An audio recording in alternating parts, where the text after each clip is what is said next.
Well, hello, everybody, and welcome to Economics Monday on the IBM TV network. I'm Nick Palavita, your host for today, along with Peter Bennett from Modern Investing and Terry Rushton, who is actually from the great company called National Pension Partners. And no, I'm not going to forget about Dan Worthington. Dan Worthington has joined us also from the Salt Lake City area, who's also a JDL ED and sits on the board of trustees at the South Dakota Trust Company. Is that what you do still, Dan? Board of directors, yeah.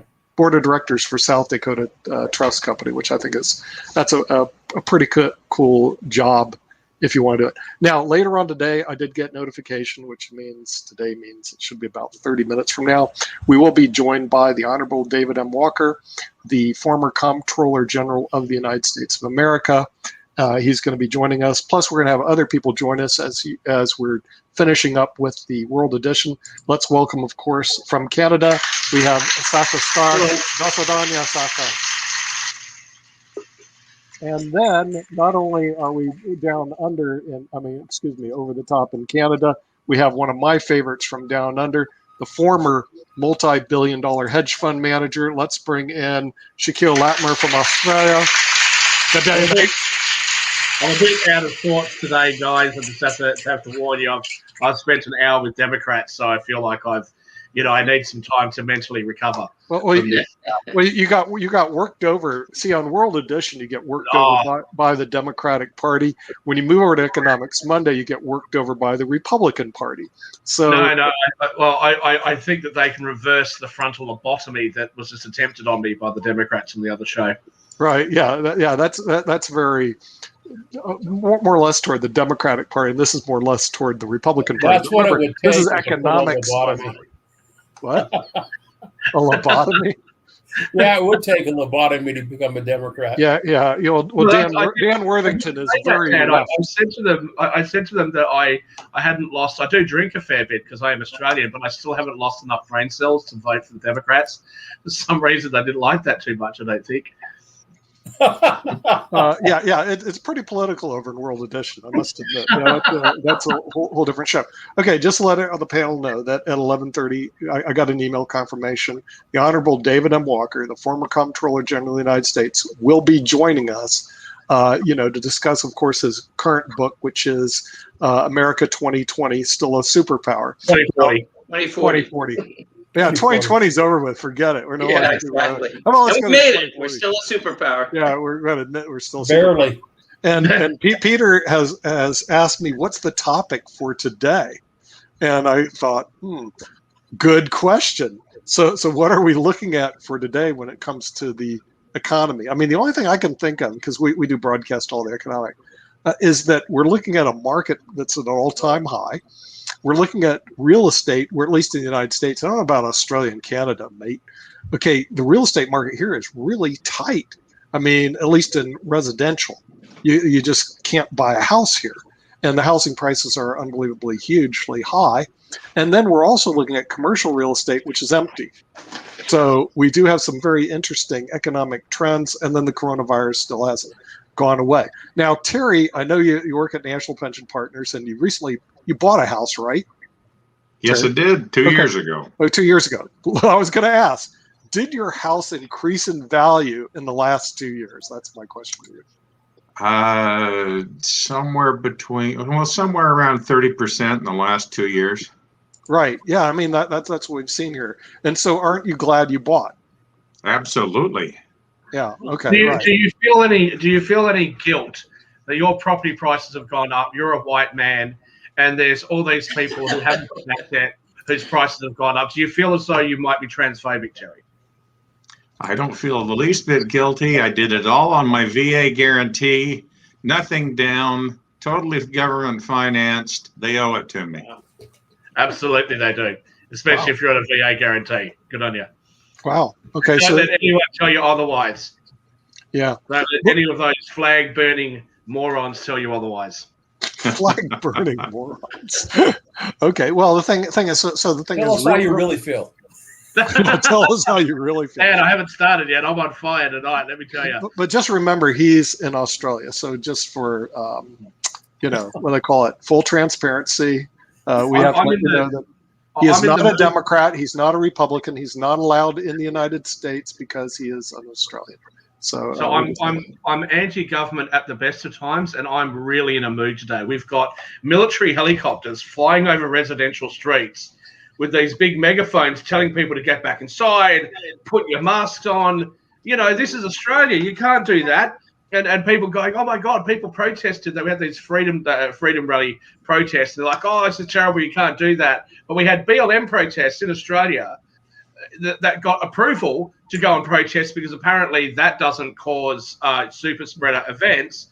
And we're Australia. We didn't have slaves in this country. One of the few countries on earth that never had them because we're too young. So what's the point of these protests? It doesn't make any sense. So yeah, I've got to be in my bonnet today, let me tell you. And just be thankful that you're not a local member of parliament anywhere near me because you would have copped a phone call and some letters from me today. Okay. Well, the thing is, like Australia, even though I know you brag about the fact that you didn't have slaves over in that particular country, isn't it true though that your country was? Yeah, your country was founded on criminals. Isn't that what happened? I mean, the way I understand it, there was an export. What they did is they exported criminals, and that created the country of Australia. So what happened is you were the dumping ground for Great Britain. When they wanted to get rid of their criminals, they sent them over there. Well, in Georgia, you forgot about Georgia. Which really makes you wonder where the sense is, right? You have a country founded on convicts, and then you're going to tell them to all stay home and behave themselves. That's not what we are. That's not who we are. We were founded by being bad. Okay, that's why when we go overseas, the American girls love us so much because everyone likes the bad boy, right? That's what we are. We're not polite. We're not politically correct. We're rebels. We don't like government. We don't even like each other. We're so good. If you go to one of the oldest jails in this country, I finally made my way down to Tasmania, which is like another little island south of Australia, which is technically part of this country. And there was one of the oldest jails down there, and I was down there and I was reading, the thing on the jail wall. And a lot of the prisoners would come over, and some of them actually wanted to just leave England. So they would like run past, they'd steal an apple, they'd take the apple to the police station and go, look, I stole an apple, send me to Australia. So they'd come over to Australia, they'd go into jail, and some of them would end up being the jail wardens or the superintendent of the police. Like that's what you did. You came over here, you did your time, you got a new start, and off you went. So a country founded like that, you're going to tell these people to behave? It's not going to happen. What sort of craziness is that? Only a politician can come up with something so stupid. Well, and you know what? I would raise the fact that, not only that, but first of all, America was founded on by a bunch of rebels too. I mean, all the people who left England were the people who either were forced out because they were criminals. But in those days, it might have been a little easier to be a criminal just to eat. Nowadays, in a lot of countries, you don't have to be a criminal just to eat or feed your family. But back then, it might have been like you might have been a smart person who was just bold and said, this is my only option. But then in America, we're all rebels too. So, there are interesting arguments about whether there's a different personality makeup, genetic makeup. It sure seems that way between. Many people came over who were white, who came over under articles of servitude. They had to serve time to pay for their trip over, and served in the households or whatever they did to earn their fare. And so it's, maybe we all need reparations. My people came over on the Mayflower.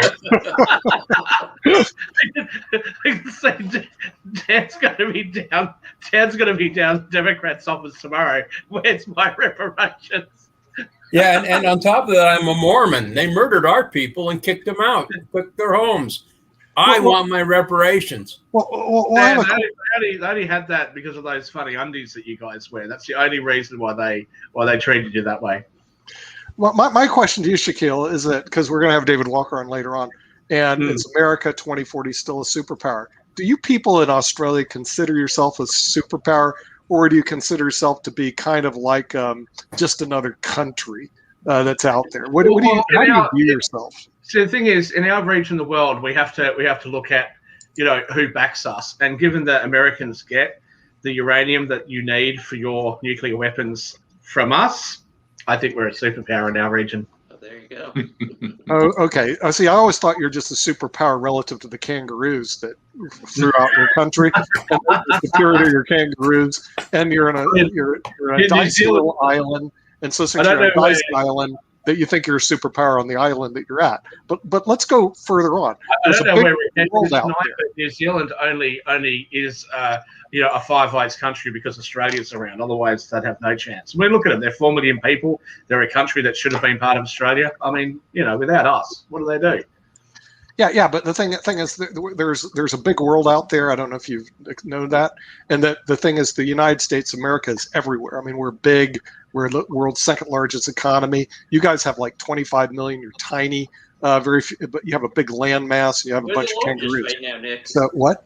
Nick, I think we're the largest, aren't we, right now? The largest what? Economy. Okay, we're the world's largest economy. Maybe so not we are long, but not for long, but we are a world superpower. I'm just wondering if Australians, when you get up in the morning, you beat your chest, hey, we're a superpower, or do you say, hey, we're really a superpower only because on our little tiny island we're a superpower, but other than that, we're not? No, I think given that without Alaska, Hawaii, and Puerto Rico, then. Without your outlying territories, Alaska and Hawaii, we're almost the same land size as you guys, with 1/10 of your population. We've got better beaches, better looking women, more unity, more freedom. Yeah, I think we're good here.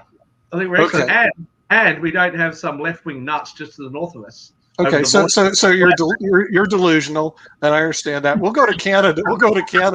Okay, do people in Canada, where you're from, Sasha, do you guys consider yourself a superpower? Canada. Only after we will share with Russians Alaska. If not, we are not any superpower at all.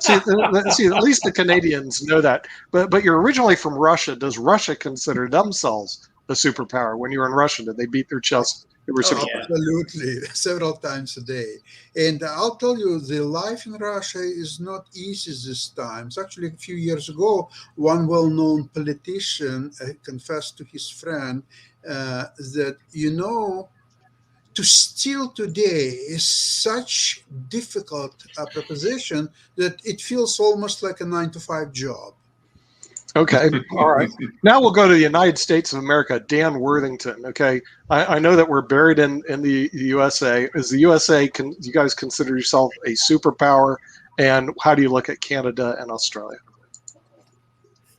Canada and Australia are our friends, and we need all the friends we can get in this world today. I think current administration's messing things up very, very badly, probably intentionally, because they want to reestablish the quote unquote world order that got disrupted in the last administration.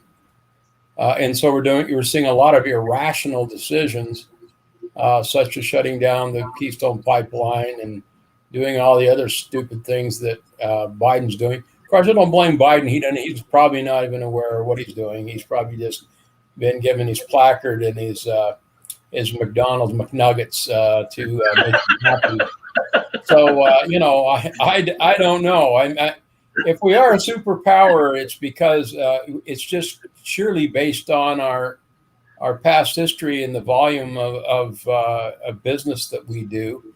Our government's doing everything it can to undermine us and to encourage the international corporations to stay that way. And God bless America, because the Democratic Party is doing everything it can to destroy it. Okay, Mr. Terry, since you're in the United States of America in the subdivision called Utah, do you guys consider yourselves part of America first? Because I'm never sure about Utah.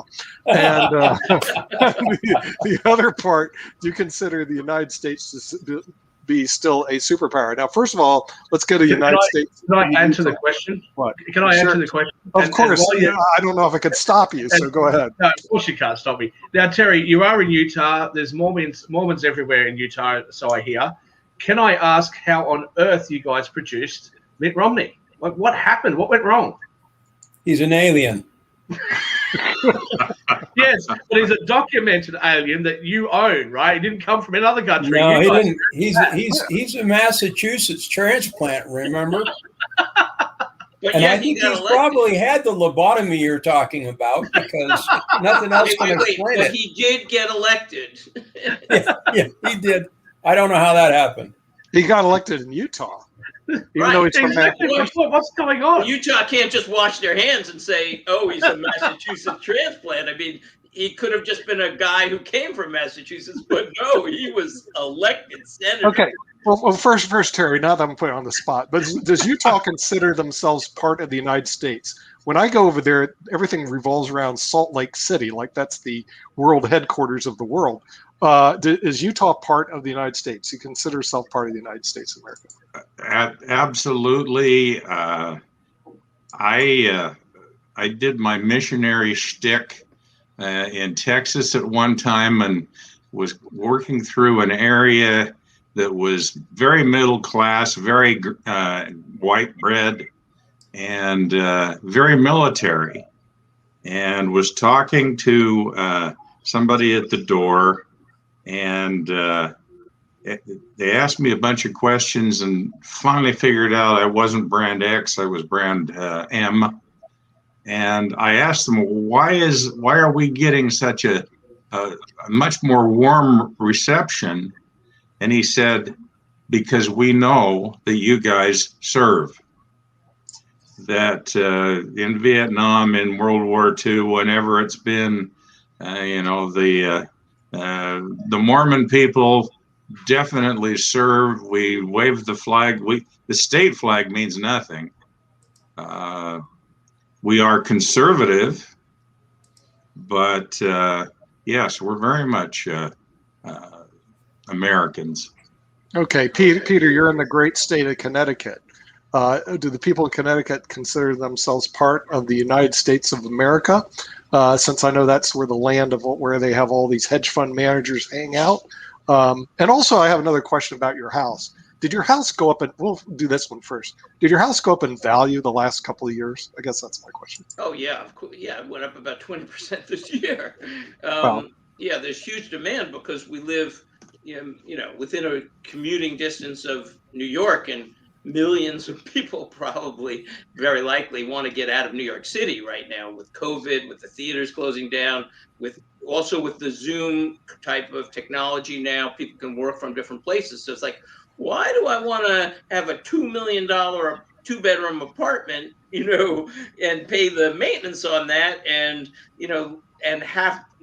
so now it's much more appealing. But it's always been an appealing place because it's the most southern part of Connecticut, and it's an easy commute to New York City, maybe 50 minutes, depending on which train you get on. So you can pop into Grand Central, and so it's very appealing, and we have nice beaches. Not great because we don't have the ocean, but nice sound beaches. So that's values have gone up, and especially in the last year or two, and I think they'll continue to go up. There's because interest rates are down. So if interest rates are down, people can buy more house with their money. Plus the market's up, and I think it'll stay that way because I think interest rates will stay low, and so the market's going up so that people have more money again. So more and more people, who have invested in the market. So you get a bifurcated kind of society in a way, because the people who are younger, especially the millennials, get kind of burned because they don't maybe have houses, they don't have stocks, and it's like. But of course, the baby boomers set it up that way. So to the other comment. First of all, what Dan Worthington said was right on point. I think, the United States, we need all our friends for sure. I mean, Europe is so. I mean, now Biden's talks, everything's fabulous. We're getting along great, except for they don't do anything, when you look at the actions. And Dan Worthington was right about, too. The policies of the United States are crazy right now. I mean, I would mention this week, it just came out, 180-something thousand immigrants came in to the United States last month. Now, they were not even evaluated generally. Now, for many purposes, some of them could have been terrorists. They've already caught at least 10 terrorists coming in. It doesn't take many to cause damage. But also, COVID. 8% of those people have COVID. And, on one side, Biden says, so you have to wear a mask. but we're going to let in 8% of 180,000 people, and then we're going to ship them all over the country without even testing them. So you're talking about spreading COVID. You know, they're on track to enter for 2 million illegal immigrants to come into the United States this year. And 2 million? Legal or illegal coming in? Legal or 2 illegal? million illegal. Of course, that's what they'll admit. Maybe it's more, but let's take 8% of that. That's 100. And, you know, first of all, it's 160,000 people with COVID at the 8% rate. That's a lot of COVID cases, and they're shipping them all over in buses to your state, to my state, you know, all over. And, you know, and the other thing is we're not doing, there's no sense to it. You know, it's like maybe, like Dan said, it's like to, you know, reestablish the world order, but it just brings the United States down, and that's not a good thing.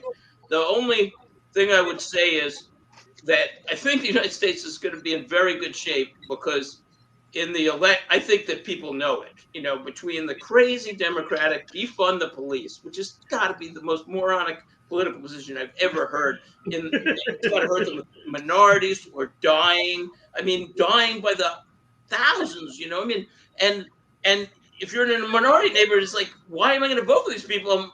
My friends are dying. It's not safe to go out in the street. And then, you know, it's the stupidest policies in the world. So my hope is, and I think it's going to happen, first of all, in 2022, I believe the Republicans will slaughter the Democrats. They'll probably take the House, they'll probably take the Senate. In 2024, there's a good chance the Republicans will take the White House again. Trump is thinking about running.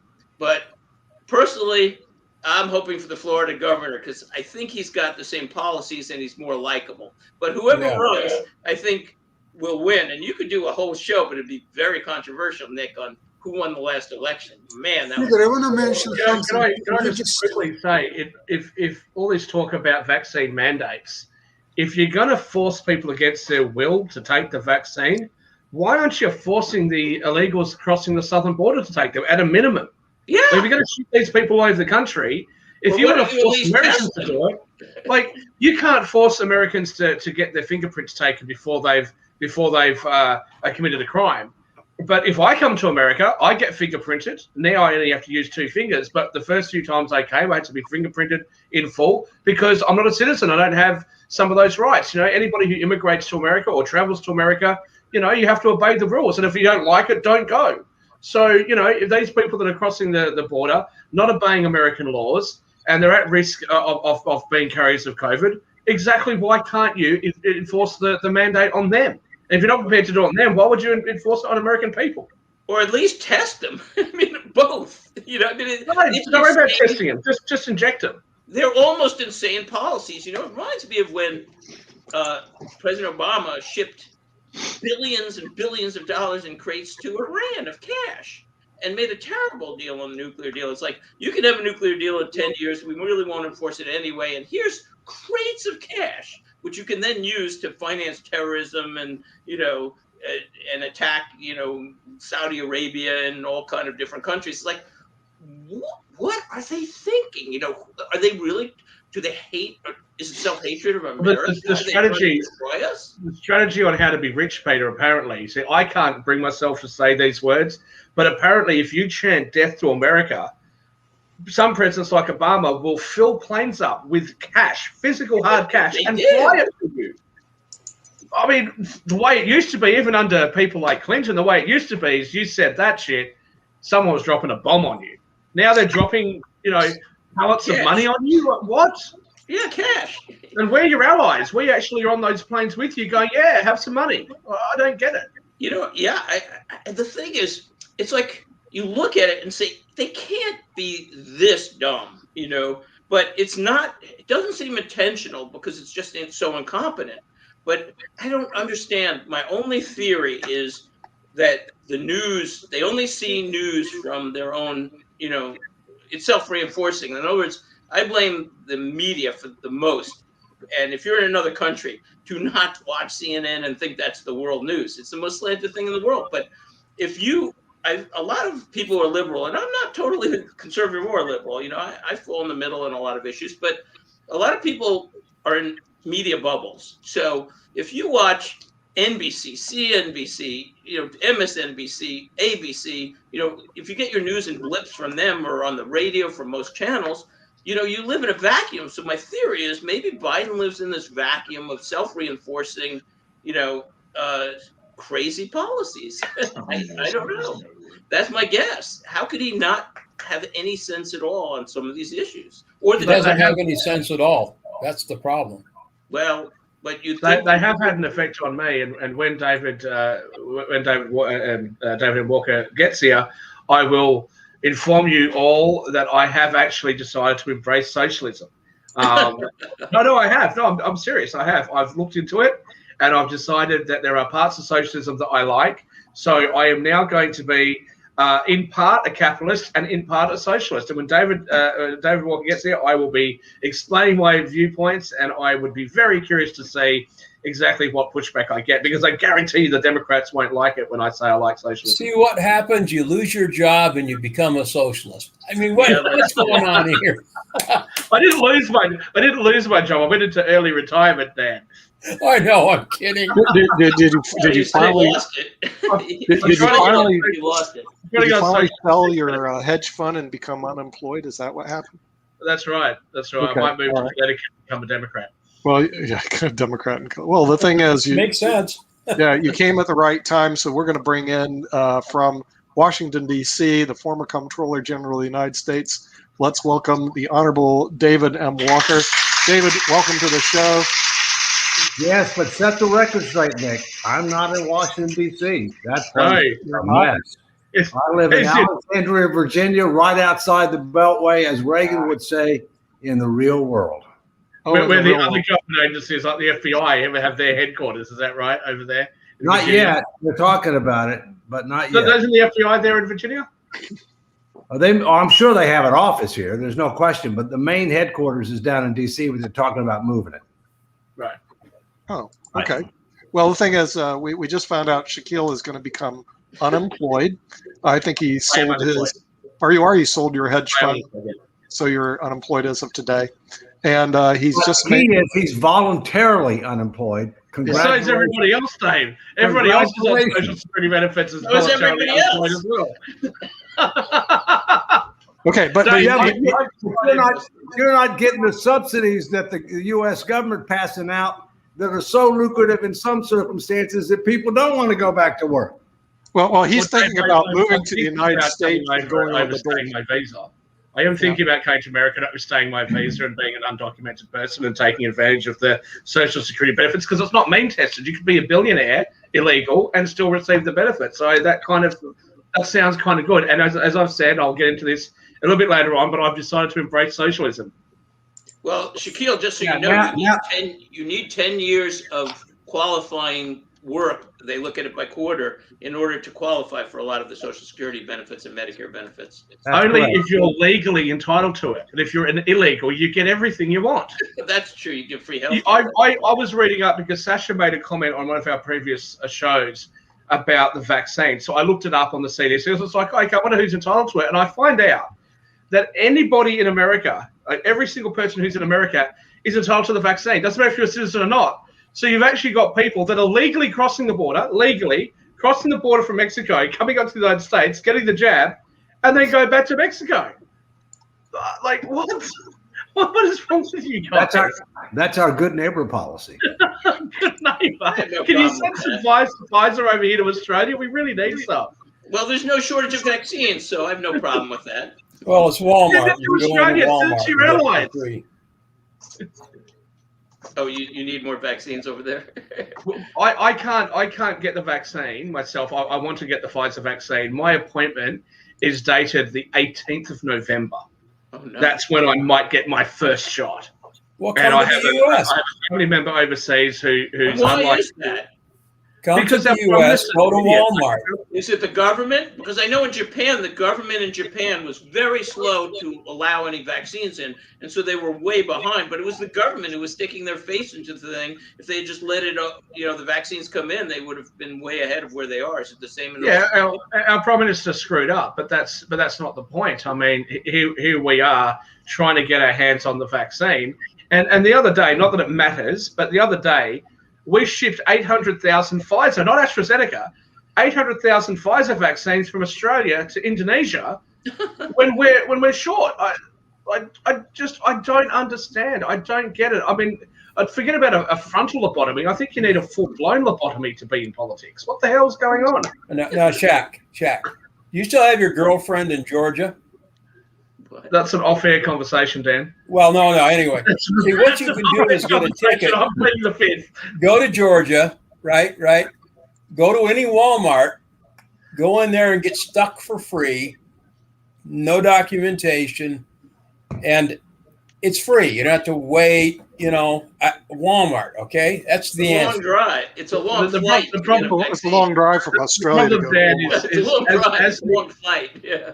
Nick mentioned before how we're a country founded on convicts, and you've got to keep the prisoners in. So what the Australian government has decided to do, in their wisdom, they've got military helicopters flying over, making sure that people don't, leave the house without a mask, and they've closed the borders for Australians. You can't leave.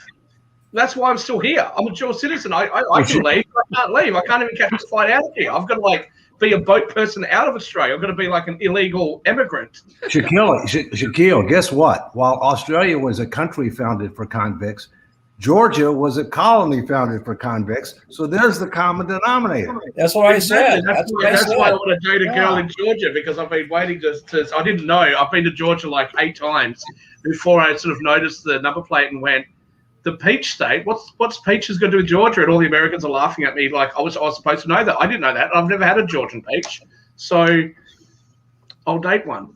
Yeah, well, that's the reason I guess you get along with people in Georgia is you both come from convicts, and I guess that's kind of like they dump the convicts here in Georgia and they dump them in Australia. So the Australians and Georgians get along pretty well.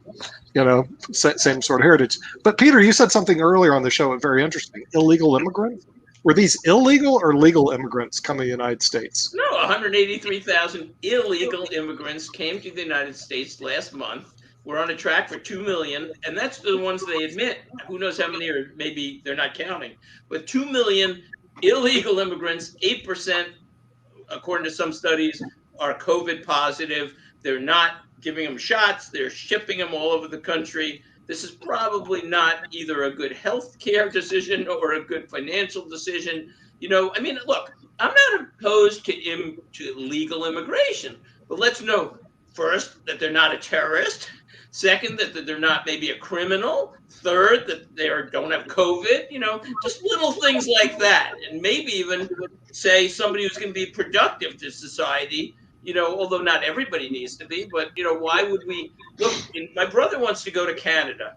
He's in Washington State right now, and he's considering getting dual citizenship. He's applied, but it's taking him years to apply, and it's very vigorous. There's tests and a citizenship test. It's going to cost him a lot of money, because Canada wants to make sure there's tests. Like, are you going to be a productive citizen or not?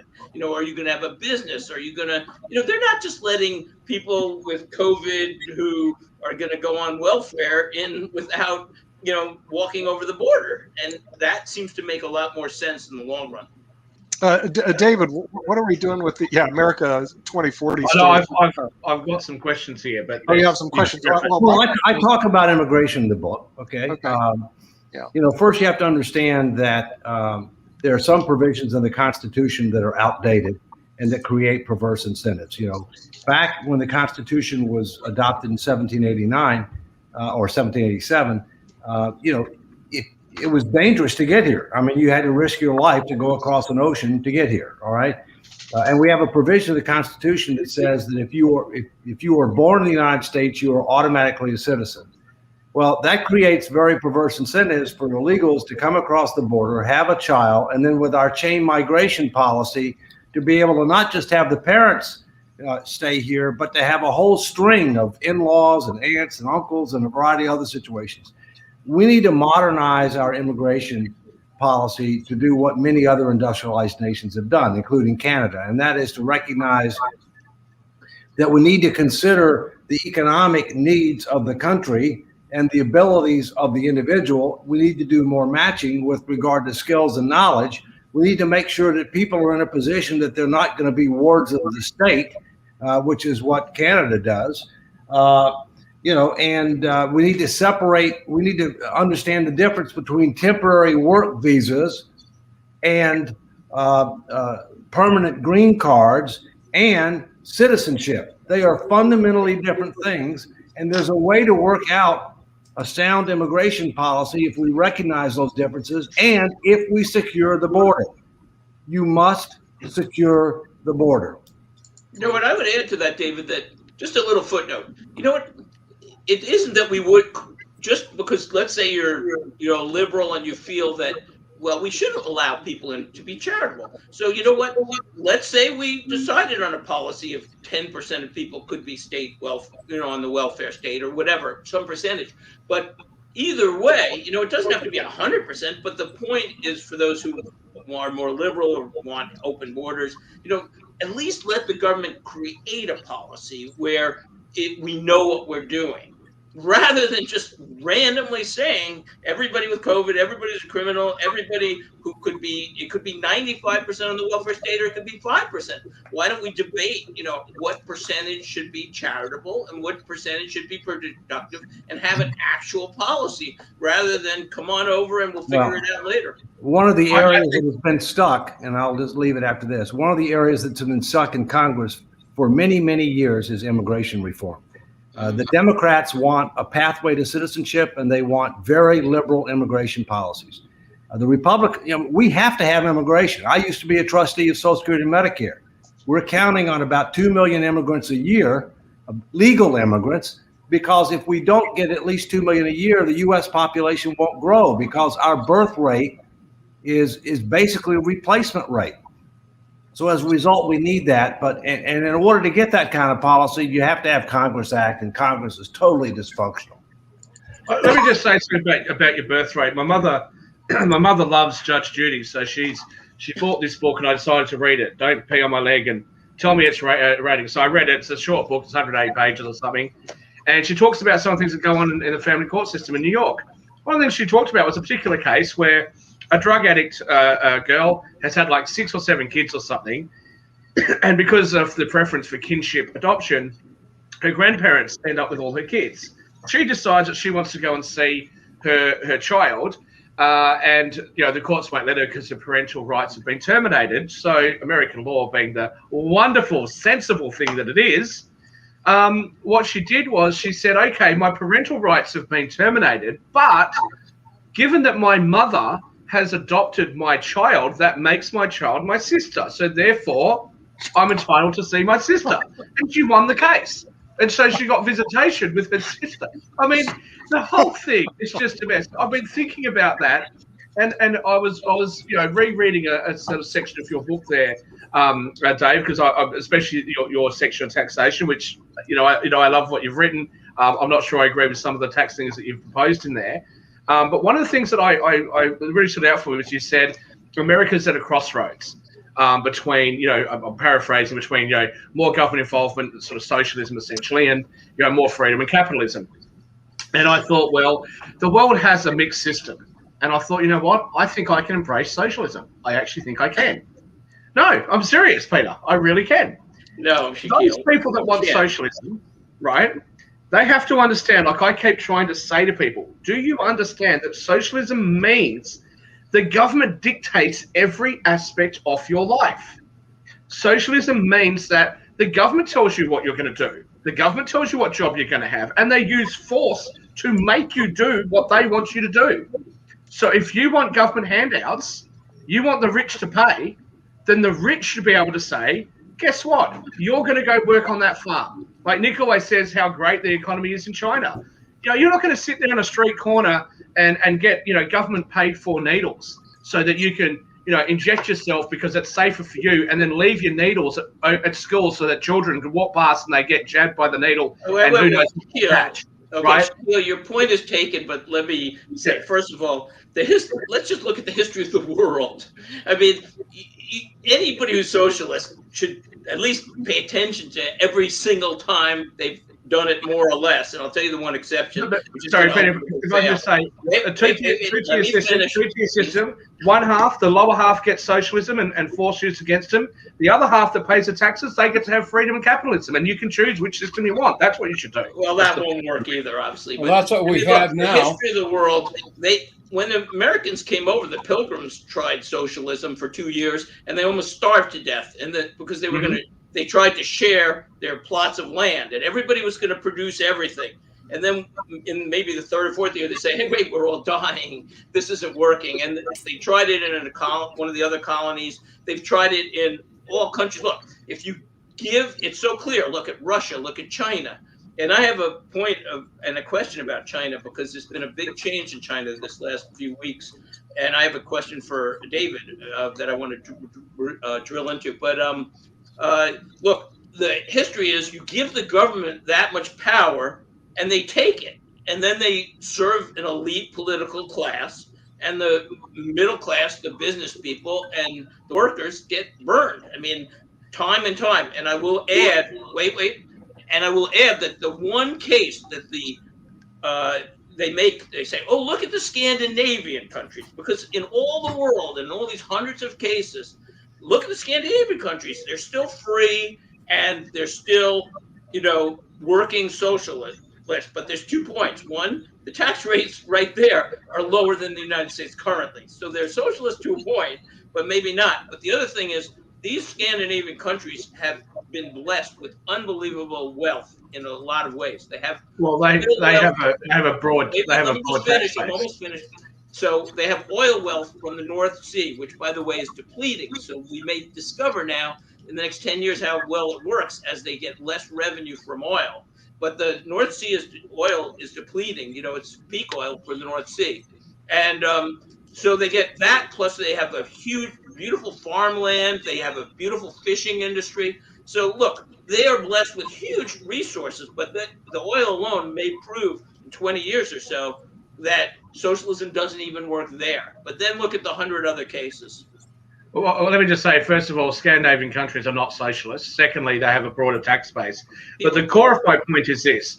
Those people who say that you should use force in order to direct business, they should have force used against them. If you're going to reach into the taxpayer's pocket to have the taxpayer pay for your life while you sit on your ass and do nothing, and you're going to extol the virtues of socialism, let force be used against you. You have had a child that you can't support, we'll find you work, and you will do that work, and we will force you to do it. Because it's the same sort of force that's going to be used against somebody who is working, who doesn't want to pay their taxes. You don't pay your taxes and you tell the IRS where to go, you're going to have some federal agents knocking on your door, some armed people with guns who are going to take you away and use force or the threat of force to take your money. So if you want to sit there and do nothing, government force should be used against you. If you're prepared to be a productive member of society, you can have all the freedom that you want. Shaquille, we have a constitution. It's not going to work. I have a question. What's the Constitution say? What's the Constitution say, right, about taking somebody's labor? Okay, there's nothing in the Constitution that says that the majority of people, the whole reason why you have you're a republic, a constitutional republic, is to restrain government power. Where is the sense that the majority of people, that the minority of people who are earning the money are having that money taken away from them, and they don't have any say because the majority who are worse off than them get to dictate how that money is spent? You've got 10% of the population of America paying 40% of the taxes, and they've only got 10% of the vote. Where's the sense of that? I don't think the Constitution precludes workfare. The system needs to change, but it's not going to happen that way. But Dave, let me ask a current events situation for David, because this is very interesting. So China in the last few weeks has cracked down on their economy big time.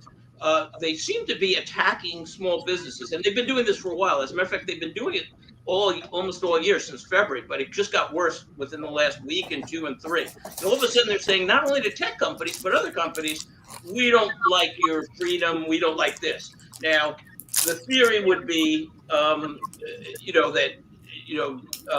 Xi, the head of China, wants more control. So that's always the fear of, that's the problem with communism. You give all the government to, or socialism, you give that much power, they can take it. But so here's the point, and then I'll ask the question, David. So if you look at the Dragon Fund, which is a Chinese fund, or if you look at another Chinese index fund, this year, the Dragon Fund is down almost 50%. They're Chinese stocks. And the an index fund of Chinese stocks is down almost 25% because of this crackdown. So what do you think is going on, and do you think this is going, where is this evolving? Do you have any opinions?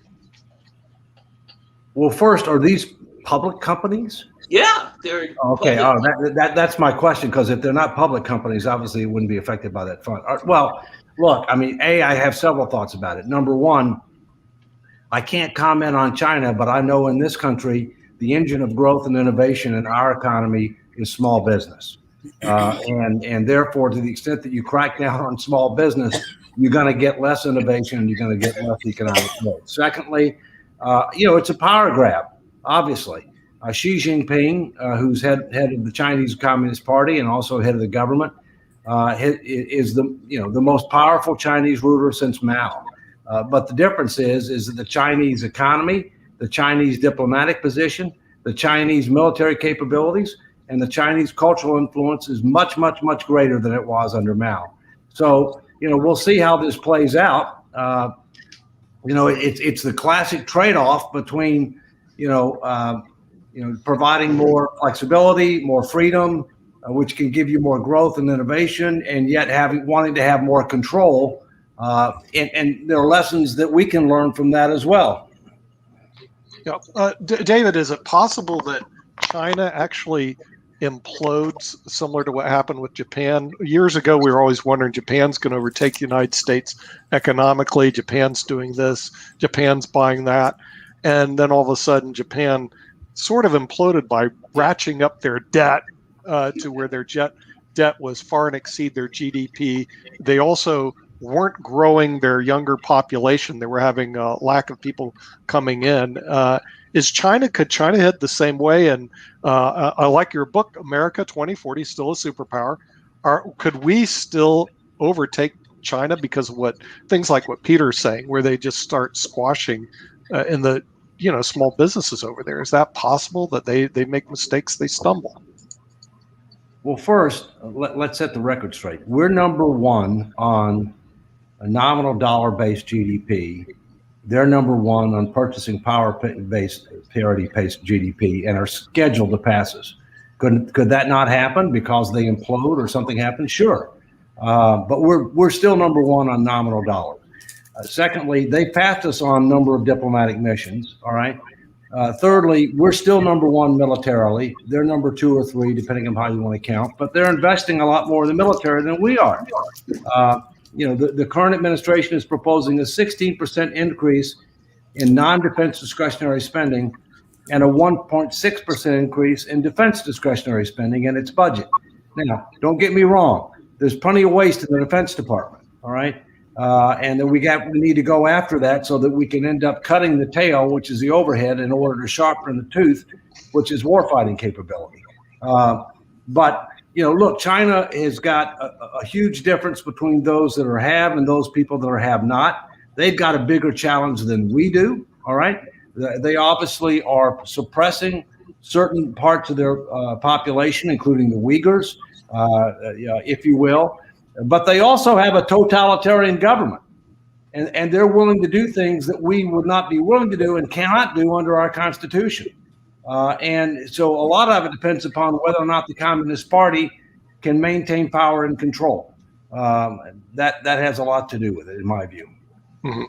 Yeah. Yes, Shaquille.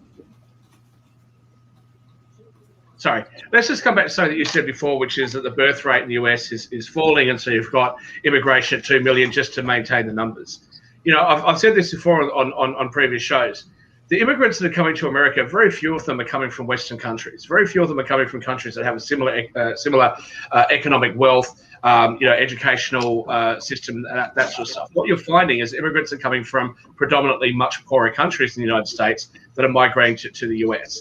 What are you saying? You're saying that middle-class kids that are growing up, wanting to have a relationship, wanting to start a family, that can't afford to buy a house, that can't afford to support their kids, that can't afford to give their kids at least as good a life as they've had.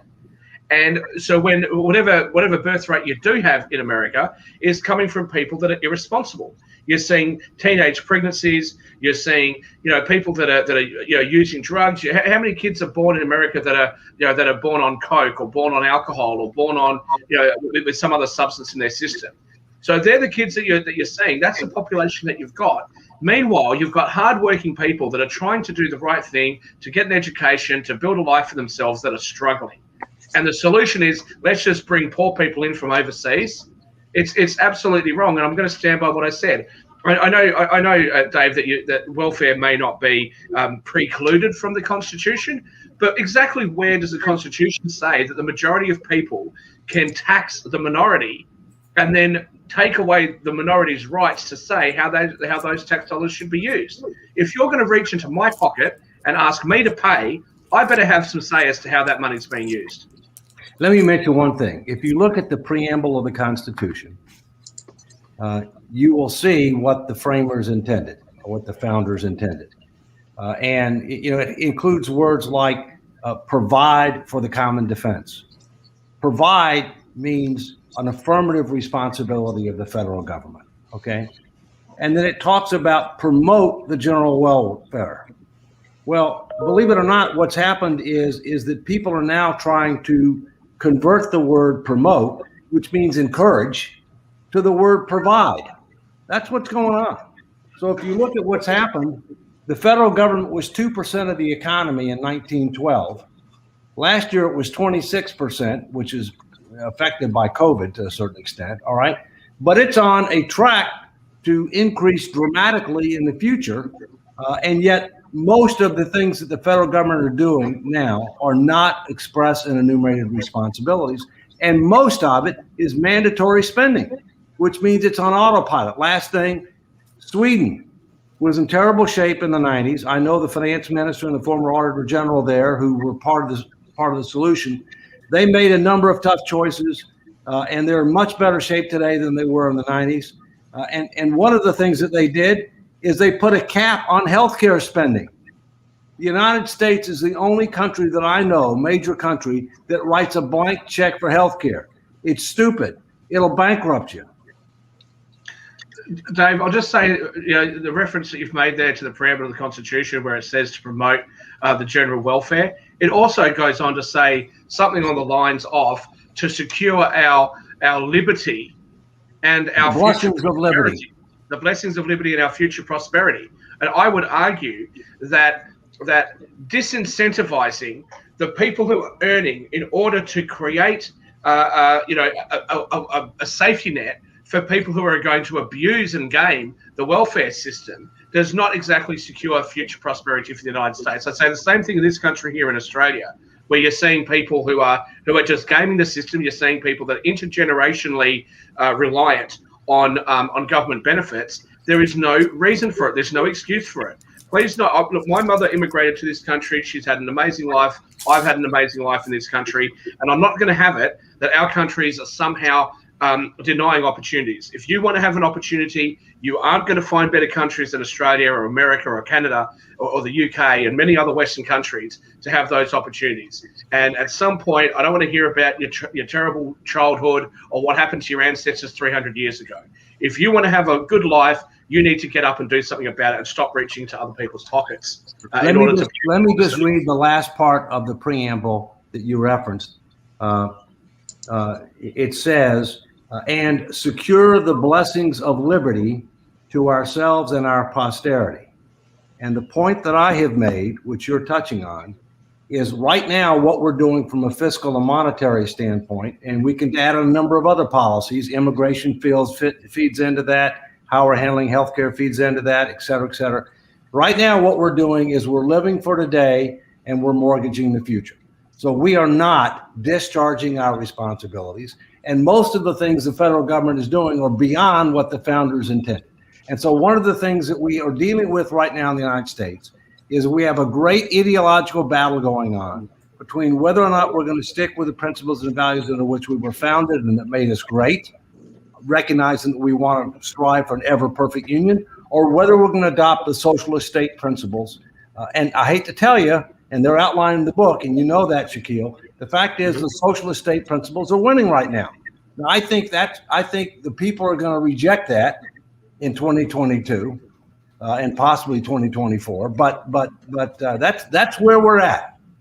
We're on a big ideological battle right now to determine what the future direction of this country is. Look, I can understand there being some requirement or some need within a wealthy country, because most wealthy countries do this, to want to see an increase in government-provided services or government-funded services. That's fine, but it's how it's funded, it's how it's provided. Take those Scandinavian countries; they've got an extremely broad tax base. They've got 2 or 3 tax rates. They don't have 200 tax rates, whatever you've got in the United States.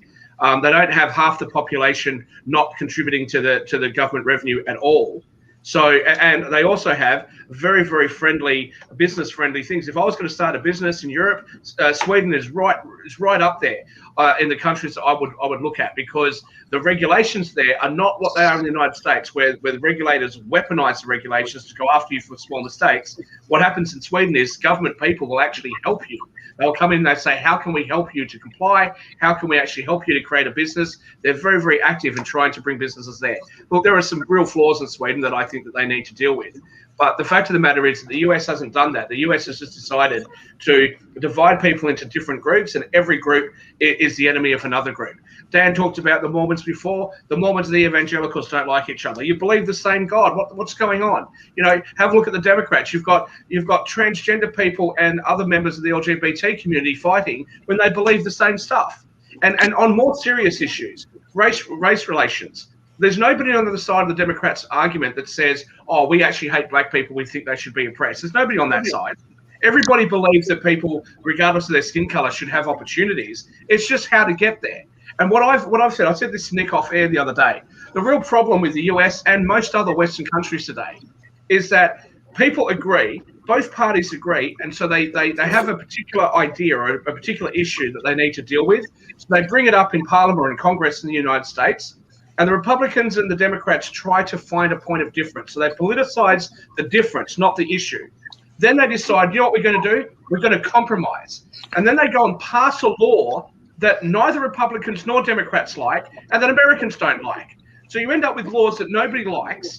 If you actually have an idea and you think it's a good idea, you better pray like hell that the politicians don't like it, because the Democrats are both like it. There's no chance of passing. We're going to have to hold that thought because we're at the hour, and unfortunately we're going to have to go. We'd like to thank the Honorable David M. Walker for attending the show, and we'll bring those issues on next week. And thank you, everybody, for watching another edition of Economics Monday. We'll see you next week.